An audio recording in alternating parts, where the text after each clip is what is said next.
Kemudian kita bergeser ke Banyuwangi, ujung timur Pulau Jawa.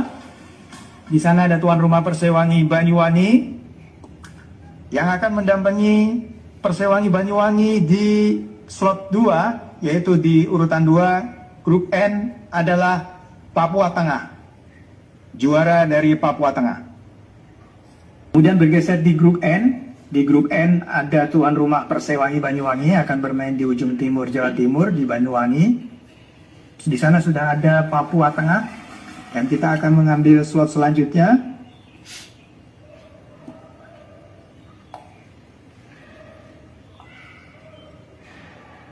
Tampaknya terjadi derby, yaitu Jawa Timur 4. Jawa Timur, tuan rumah Persewangi Banyuwangi bersama dengan Papua Tengah dan Jawa Timur 4.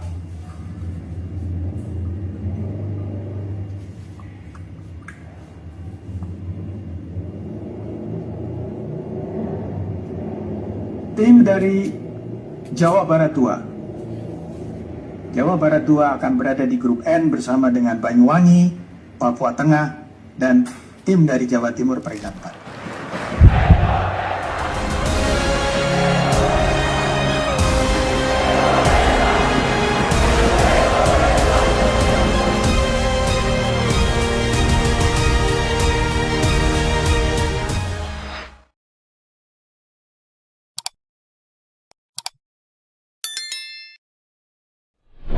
Kawan. Tampaknya watak dan karakter sebagian pengurus PSSI dan organisasi sayapnya masih saja berbau mafia. Hal ini tampak pada saat diselenggarakannya drawing Liga 4 Putaran Nasional tahun 2025. Hal ini menjadi sorotan masyarakat luas. PSSI sendiri menyoroti pelaksanaan drawing Liga 4 yang dinilai berlangsung secara tidak profesional dan transparan. Ketua Umum PSSI, Erick Thohir, menyebut jangan main-main dengannya. Erick Thohir menilai kejadian ini mencederai semangat fair play. Selain itu, kejadian tersebut merusak kepercayaan terhadap sistem kompetisi sepak bola nasional. Menteri BUMN itu prihatin atas kejadian tersebut.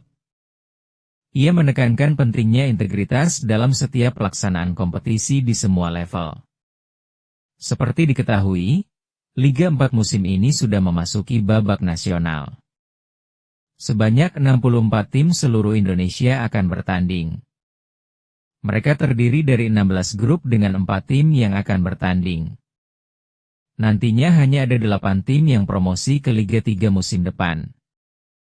Babak 64 besar akan digelar pada 21 hingga 25 April 2025. Adapun pertandingan final akan digelar pada 27 Mei 2025. Drawing pun dilakukan oleh perwakilan PSSI dan disiarkan melalui akun YouTube mereka. Erick Thohir kaget melihat drawing tersebut berjalan tidak sesuai dengan harapannya. Kami menyesalkan pelaksanaan drawing Liga 4 yang berlangsung secara tidak profesional dan tidak transparan. Jangan pernah main-main dengan kompetisi liga, kata Erick Thohir. Erick Thohir meminta agar drawing Liga 4 diulang.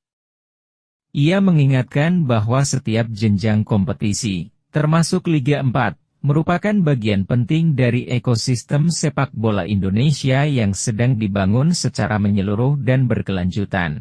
Proses dan tata kelola kompetisi harus dijaga dengan penuh tanggung jawab agar cita-cita menuju sepak bola Indonesia yang profesional dan berprestasi bisa tercapai. Ia juga akan melakukan evaluasi menyeluruh terhadap pihak penyelenggara drawing Liga 4 dan memastikan bahwa kejadian serupa tidak terulang kembali di masa mendatang. Demi menjunjung fair play dan integritas kompetisi, kami mendesak agar dilakukan drawing ulang dengan prosedur yang jelas, adil, dan melibatkan semua pihak terkait, tutup Erick Thohir.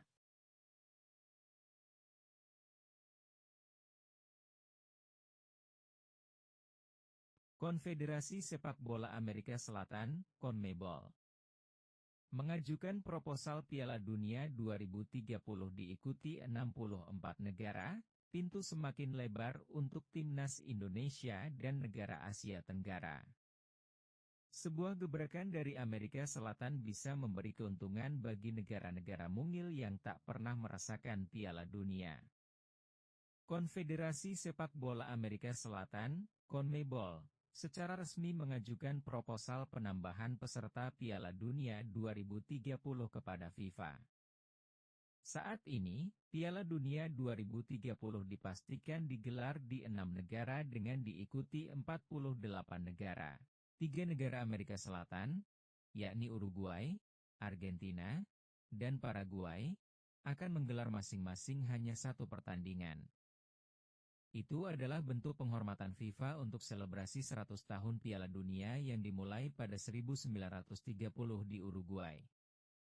Setelah perayaan di 3 negara CONMEBOL itu, seluruh pertandingan sisa Piala Dunia 2030 akan digelar di Maroko, Portugal, dan Spanyol. Ketimpangan jumlah pertandingan tersebut membuat CONMEBOL bergerak. Sejak bulan lalu, CONMEBOL diisukan mendesak FIFA untuk mendesak jumlah peserta, agar Amerika Selatan kebagian kue lebih besar. Pada Kamis, 10 April 2025, Presiden CONMEBOL Alejandro Dominguez resmi mengirimkan proposal tersebut kepada FIFA. Kami yakin bahwa selebrasi 100 tahun akan unik karena 100 tahun hanya dirayakan 1 kali, ujar Dominguez di Kongres CONMEBOL. Itulah mengapa kami mengirim proposal, untuk pertama kali, untuk menggelar perayaan ini dengan 64 tim di 3 benua. Ini akan membuat seluruh negara mempunyai kesempatan untuk merasakan dunia, sehingga tidak ada seorang pun di dunia yang ketinggalan pesta, urainya. Usulan tersebut sudah ditentang keras oleh UEFA, yang menjadi konfederasi dengan kuota terbanyak di Piala Dunia. Namun bagi konfederasi benua lain, penambahan peserta akan membuat semakin banyak kuota untuk negara debutan. Sebagai contoh, Asia Tenggara saat ini hanya mempunyai 1 wakil di kualifikasi Piala Dunia 2026 putaran ketiga. Jika Piala Dunia 2030 digelar dengan 64 peserta, kualifikasi putaran ketiga zona Asia bisa digelar dengan lebih banyak negara. Dampaknya, negara seperti Thailand, Vietnam, atau Malaysia bisa melaju lebih jauh di babak kualifikasi dan mengincar 1 tiket putaran final. Adapun bagi CONMEBOL yang hanya beranggotakan 11 negara, langkah di atas bisa membuat fase kualifikasi dihapuskan.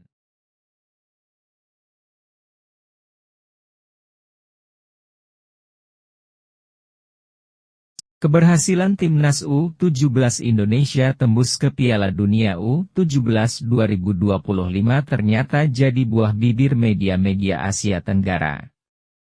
Salah satunya melalui acara bola itu live di salah satu stasiun televisi Malaysia, Astro Arena yang dipandu 2 pundit terkenal, KS Sundaresan dan Faiz Gurun. Dalam hal ini, Timnas U17 Indonesia lolos dengan cara yang meyakinkan. Tim asuhan Nova Arianto mampu menyapu bersih semua laga di babak fase grup C Piala Asia U17 2025 dengan kemenangan.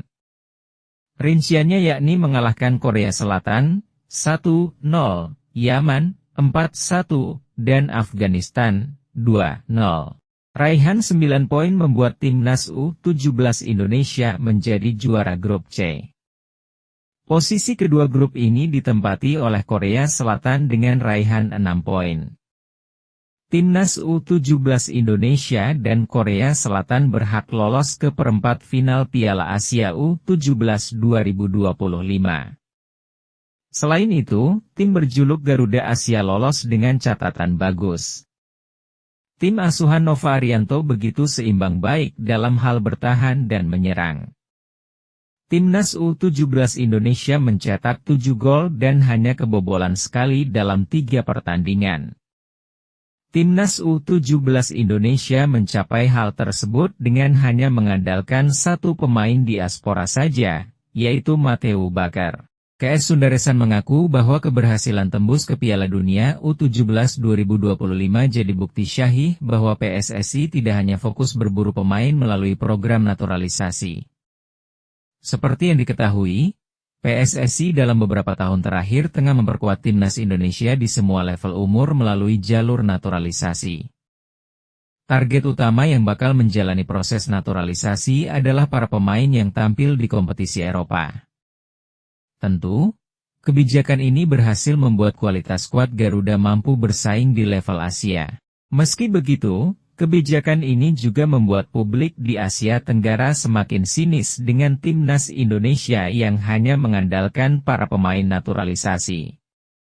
Keberhasilan timnas U17 Indonesia lolos ke Piala Dunia U17 2025 jadi bukti bahwa PSSI sudah siap dengan program jangka panjang yang mengandalkan pembinaan usia muda di negeri sendiri. 22 dari 23 pemain timnas U17 Indonesia dibesarkan oleh SSB dan klub-klub akademi di Liga 1 dan 2. PSSI dinilai telah menuai hasil yang telah dibangun dari program yang dibangun sejak lama. Di fase sepak bola Indonesia sering dituduh mengambil jalan singkat, terlalu gairah dan rakus untuk jalan singkat sehingga menaturalisasi belasan atau puluhan pemain yang datang dari Eropa untuk mengangkat martabat timnas masuk ke Piala Dunia, kata KS, dikutip bolasport.com dari kanal YouTube Astro Arena. Waktu tuduhan tersebut diarahkan kepada PSSI, keberhasilan ini membuktikan bahwa ada rancangan strategi yang berbeda. Tim senior dengan proyek jangka pendek, sementara di level junior ada satu proyek jangka panjang yang sedang berlangsung. Ini bukan sesuatu yang berjalan asal-asalan, ini adalah hasil daripada usaha yang telah dilakukan jauh hari sebelumnya, pungkasnya.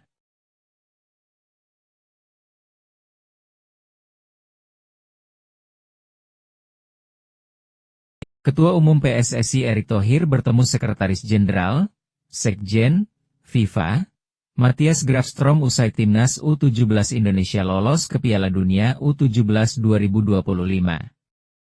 Adapun perihal dalam pertemuan Erick Thohir dengan Matthias Grafstrom ialah melapor terkait pengembangan sepak bola usia muda di tanah air. Bertemu dengan Sekretaris Jenderal FIFA, Matthias Grafstrom untuk memberikan update progres pengembangan program usia muda di Indonesia, tulis Erick Thohir dalam unggahan Instagramnya pada Jumat, 11 April 2025. Lebih lanjut, ia mengaku senang bisa diberi kepercayaan oleh FIFA menggelar Piala Asia U17 edisi 2023. Selain itu, pria yang menjabat sebagai Menteri BUMN itu juga mengapresiasi timnas U17 Indonesia yang lolos ke Piala Dunia U17 2025. Senang kita diberikan kesempatan oleh FIFA untuk menjadi tuan rumah Piala Dunia U17 2023 lalu, tulis Erick Thohir. Alhamdulillah timnas Indonesia U17 saat ini bisa kembali lolos ke Piala Dunia U17 2025 lewat jalur kualifikasi. Saya juga menyampaikan apresiasi untuk FIFA yang selalu memantau dan mendukung program perkembangan grassroots di Indonesia. Pada Piala Asia U17 2023, timnas U17 Indonesia tampil karena status tuan rumah. Kali ini, timnas U17 Indonesia membuat kemajuan. Timnas U17 Indonesia lolos lewat jalur kualifikasi di Piala Asia U17 2025. Tim besutan Nova Arianto itu lolos setelah menang atas Yaman dengan skor 4-1 pada matchday kedua grup C di Prince Abdullah Al Faisal Stadium, Jeddah, Senin lalu. Gol timnas U17 Indonesia dilesatkan Zahabi Goli, menit 15, Alberto Fadli, menit 25, Evandra Florasta, menit 87 dan 89. Sebelumnya, timnas U17 Indonesia mengalahkan Korea Selatan dengan skor 1-0 pada matchday pertama. Gol tunggal timnas U17 Indonesia dicetak oleh Evandra Florasta. Tak hanya sampai itu, timnas U17 Indonesia menyapu bersih kemenangan dengan mengalahkan Afghanistan pada laga terakhir grup C. Garuda Asia menang dengan skor 2-0. 2 gol timnas U17 Indonesia dicetak oleh Fadli Alberto dan Zahabi Goli pada menit ke-94 dan 96. Timnas U17 Indonesia lolos ke perempat final dengan status juara grup C tanpa kekalahan. Dengan lolos ke perempat final, Timnas U17 Indonesia otomatis lolos ke Piala Dunia U17 2025. Kuota lolos ke Piala Dunia U17 2025 memang diperbanyak. AFC mendapatkan jatah 8 tim di luar tuan rumah Qatar. Piala Dunia U17 2025 akan digelar pada 3 hingga 27 November 2025.